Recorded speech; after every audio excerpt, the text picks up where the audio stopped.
Welcome to the Breakfast Leadership Show, where we interview global thought leaders on business, leadership, and life. Here's your host, keynote speaker, best-selling author, and chief burnout officer of the Breakfast Leadership Network, Michael Levitt.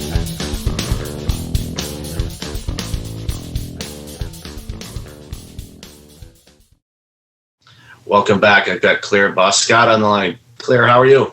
I'm excellent. Thank you very much. I'm so happy to be with you. I am thrilled to have this conversation. And the busy queen bee, that's what came up in my calendar reminder for the appointment. And I'm thinking, okay, unless you had your name legally changed, which you might do at some point, I don't know. I'm like, busy queen bee. It's like, okay, there's a story behind that. So why don't you share your backstory with the audience and how you came up with that moniker, and we'll dive in, especially about your book as well. Yeah, absolutely, love to. Well, I about 11 years ago, I used to work in hotels, so I used to manage hotels. And about 11 years ago, I I was getting divorced. I was working crazy hours in those hotels. And then I thought, I had 2 children, 6 and 10 at the time. And I thought, this just can't happen. I need to, I'm going to kill myself if I continue that way. So I did get divorced. I chucked the job. I sold the house and I started my own business. And that was a really kind of exciting time where I realized that there was a gap in the local market. So I live on a little island, Michael, which is between France and England, and it's called Jersey. And there's 100,000 people, and it's 9 miles by 5 miles. So you can see the size of it. But I realized that on our little island, there was no one doing mystery shopping. So actually the measuring of customer service. And that's what I thought, this is my gap in the market. I'm going to go and start my own business. And as a joke, it was always about, my mystery shoppers who go to the shops, do the visits and come back. They're my little worker bees. And I'm the queen bee here, in my little hive. And I wait for all the results to come. And it started to have a bit of a fun. And actually, I built a whole brand around this. So the busy queen bee was always busy doing things, and the little hive, and you had all the shoppers going and coming back and doing the visits. And that hence why the busy queen bee started and the brand started with all the mystery shopping side of it. Well, it's amazing you found an opportunity that you were observing, especially with all of those traumatic life changes. And as someone that's also gone through a divorce, it is a taxing experience, no matter how polite or not so much the situation is with your former spouse. But at the end of the day, to launch a business during that time and to see the opportunities when so many people, it's a devastating situation. The end of a marriage and a relationship is very devastating, no matter what the situation is.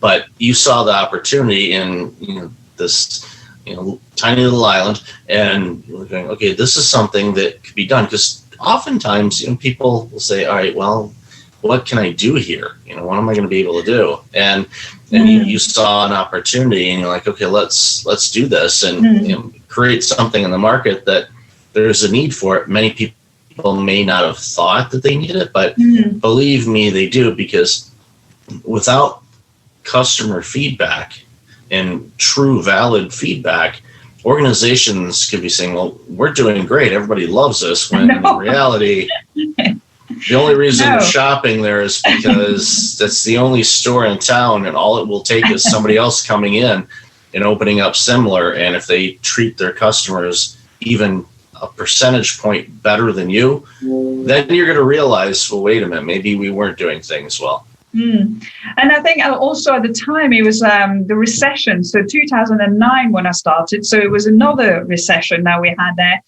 And people were like, Claire, you're crazy. You shouldn't be doing a business now. No one's going to do that and take you on. And I was saying, but you know what? If now isn't the time that we look after our customers, what are the businesses going to be looking like after the recession? And 10 years later, oh my gosh, we just having exactly or even worse of a recession by that pandemic when, within a few days, everything shut down. And you're like, well, again, everything shut down, but it's still businesses who are still delivering some service. They're still offering, a customer service. They still have to look at their employees, so their internal customers and their external customers. So more than ever, we have to really kind of care about our customers and looking at the things that we're doing right and great, celebrating this, but also looking at where we can improve our performances. And mystery shopping is certainly an amazing way to do that. Definitely. Yeah, so explain, and I know some people are probably familiar with what mystery shopping is, but for those that may not be familiar with what that term actually means, share a little bit, on your definition of what mystery shopping is all about. Yes, of course. So, a lot of the time, or some of the times I get asked, do you go and do some shopping for people? And I'm like, no, it's not quite that. Yeah, here's my list. If you go to the market and get this, yeah. Mm-hmm. Just put some glasses on and a moustache. No, so mystery shopping is really kind of evaluating the customer service in your business, whether it's a bricks and mortar business or whether it's an online business or call centers. It's about, really kind of going in or ringing or looking at the website and measuring what's happening. Have you people, are they looking after you? Are they connecting with you? Are they selling you things? Are they, being friendly, and are they knowledgeable? And, once you really kind of understanding what they're doing, you can look at what the standards are supposed to be doing and measure that with what's happening for real, in that organization. And you can start giving them some results and some feedback and saying, well, this has happened, which was really, really good, but this hasn't happened and that hasn't happened. So what do we need to do as an organization for those things that are not happening to ensure that they are now being done properly, consistently? That's the thing. So it really is measuring customer service within any type of organization. It's a beautiful description of that, and thank you for that, because I always thought, someone just coming in and buying certain things and checking inventory levels and whatnot. But, it's much deeper than that. And it's figuring out what the customer experience is. And I know a lot more organizations, and there's even tons of conferences that I see now, because I speak at conferences all over the place, although pretty much virtually now, but yes. Eventually we'll be able to stand on the stage and hopefully the microphone will work and all of that good stuff, but we'll get there one day. But I'm seeing a lot of customer experience events because organizations need to focus on that, and not just brick and mortar retail. It's every industry, every business. Healthcare, and I worked in healthcare for over a decade. My goodness, is that a sector that needs some customer experience training? Yes. Because I don't know where this bedside manner conversation came into play, because having worked in that sector, I saw some of it. I didn't see anywhere near the amount that I should have, but I'm not going to go down that rabbit hole. But at the end of the day, every industry needs to focus on making the customer experience better and match what the customer needs now. And I think that's the biggest thing too, and I'm sure I'd love to hear your thoughts on this, where I think everybody thinks, okay, we've gone through the review, we've improved everything, this is what our customer wants. Yeah, that's what your customer wants now. Here we are in the midst of a pandemic. Your customer might want something different. So how are you pulling that out from your customer, short Absolutely. Of picking up the phone and calling them and saying, customer 226, what can we do for you better? Yeah. So I'd love to hear your thoughts on that. Absolutely. And I think that's what is making the difference now between organization. Those people are really kind of generally trying to connect on an emotional level with their customers, really kind of, connecting, making it personal, showing them that they care, calling them and asking them how they are, calling them and asking them what else can they do, be flexible and open new channels of communications, and really going at, really delivering where the customer is and how the customer wants it, their product and services.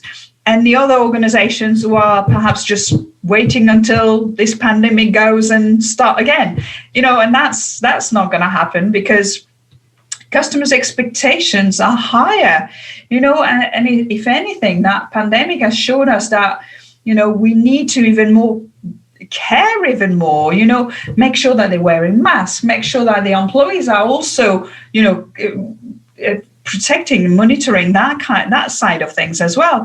So it has brought a big, a new way of thinking, where we need to bring more care into our organization, into the environment that we work with, looking at, how, what our offices look like. If suddenly you're working from home and you've never worked from home, what does that environment look like, and how does it affect your performance?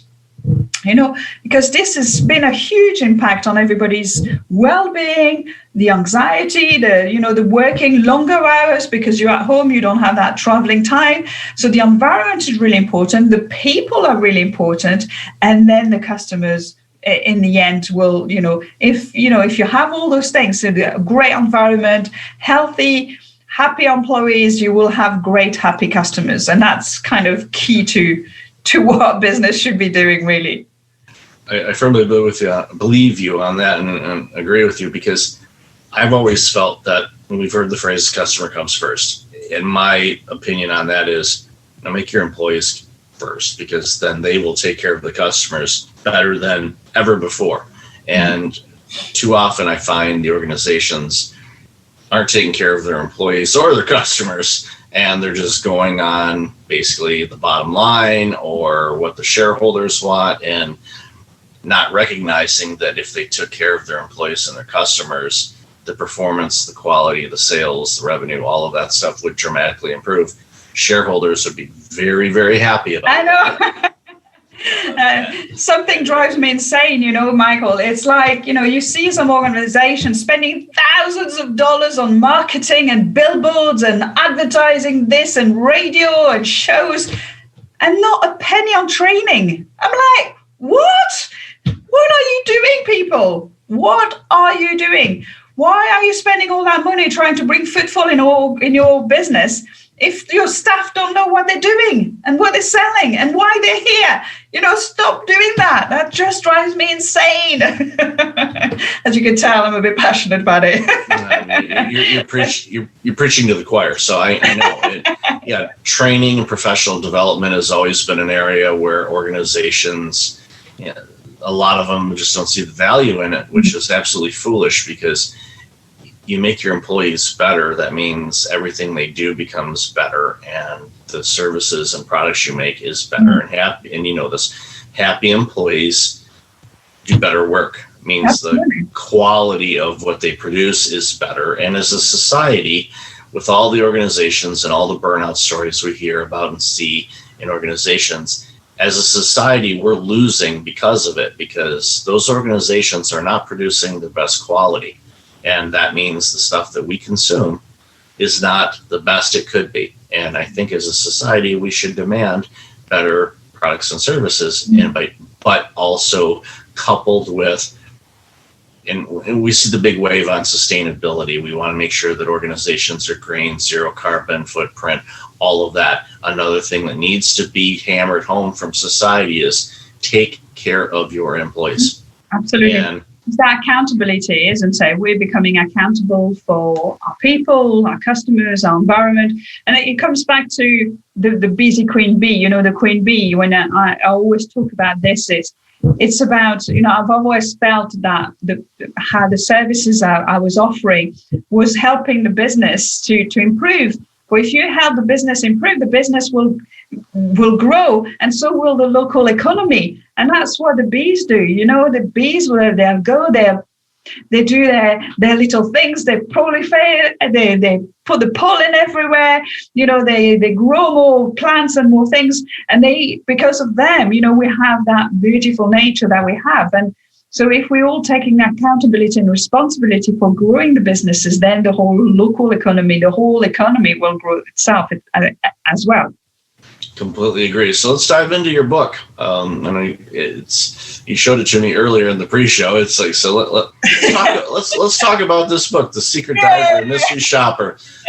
So what prompted you to write the book? I mean, I probably know the answer, but it's better to hear it from you. And why did you give up so much of your time, which I know it takes a lot of time to write a book?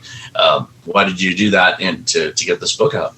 But to be honest, this one hasn't taken that much time actually to write, because I have 11 years of customer service and mystery shopping stories that I've been already writing all them years and keeping a track of that story. This is what happened and this is what. So when the pandemic arrived and everything was kind of stopping, and I'm thinking, maybe now is the time to do the book. You know what? Sharing some real stories and really being able to help some teams with other people's stories, true stories. It's a way to make it really more real, and you connect with it so much more because it happened to somebody else's. So there's no names, there's no shaming or anything. The stories, are made up as stories, but there are some good stories. There are some bad stories, and there are some exceptional stories. So somebody said to me, Claire, the ugly stories are the one who sells.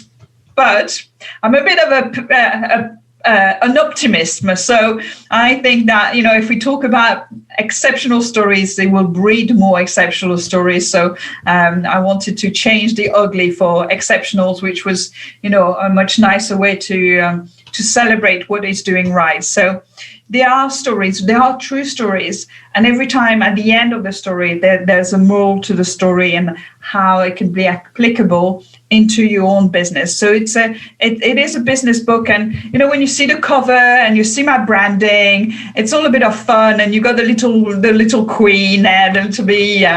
But it is a real business book, which, I will hope that, organization will read with their team, will think about it. What if this happened to us? And actually grow, because there's only 5 stories of each at the moment. So what I'd love to do is grow the stories from different countries, maybe translate it in another country and make some new stories from there as well. So that's kind of the idea on how we can grow the book later on. It's awesome. And I think that, that book really sheds light on of course, the positive stories, because you want to provide a roadmap of what an ideal situation or an ideal customer experience looks like. And sharing the bad news stories is important as well, because it can highlight, and people can say, yeah, that sounds a lot like my organization, but then they see another story of a very similar organization doing something well, and they say, look, it's same industry, we've been doing this, they're doing that, it's the same industry, why can't we do that? What do we need to do that? And then it just gives a lot of people that are reading it and a lot of inspiration, quite frankly, to say, hey, make this a big difference. And it's not, and some people may disagree with this, it's not difficult to change and make the customer experience better. It's just, you need to know and make it a priority of your organization. It's like, we're going to do this and get feedback from people and figure out what we need to do. And do something about it. I had one of the stories is called, Can You Steal Jewelry?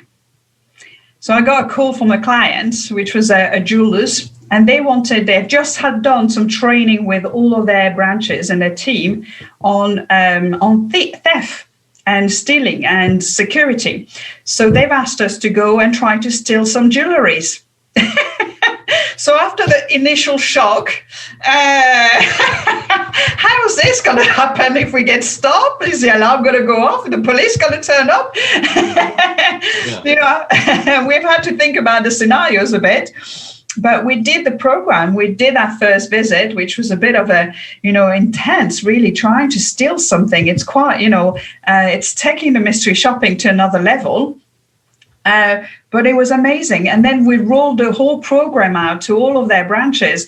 And the result was so good because you can't do that yourself, so being able to see, the response, the details that the mystery shop had given them made them realize that perhaps certain numbers of employees needed maybe a bit more training on this. So this has happened. So they need to bring something else in it or bring a new strategies for this. And that's what mystery shopping really does. You really kind of highlight, that those areas that you can really improve your performances. Yeah, it was very powerful. And I'm actually surprised that I'm not seeing more rings on your finger from that experience, or is it charms and bracelets? I'm like, do I get to keep this? Go in there and kind of stock the place a little bit. It's like, oh wow, look at that! I want that Tiffany charm. I know that's we're grabbing that one, and it's like, oh wait a minute, how many carats is that? Oh yeah, we're on that. So and I'm not going to have a share. How do you steal from a jewelry store? I my liability insurance won't cover all the claims on that one, but I'm guessing that it would, like you said, would be okay. We want you to steal from us. Yeah, this is a trap. You're looking for cameras. Going, okay. I know. Yeah, who's behind this? Yeah. Yeah, it was all those kinds of things we had, but it was an exciting program, and whether it's trying to steal something, or whether one of the stories, my daughter, we went to one of the restaurants when she was only about 8. She got stuck in a toilet, and there was the sensors didn't see her, so there was no light. So for minutes she was on her own in the pitch dark, and without any lights, and then eventually managed to come out and come back.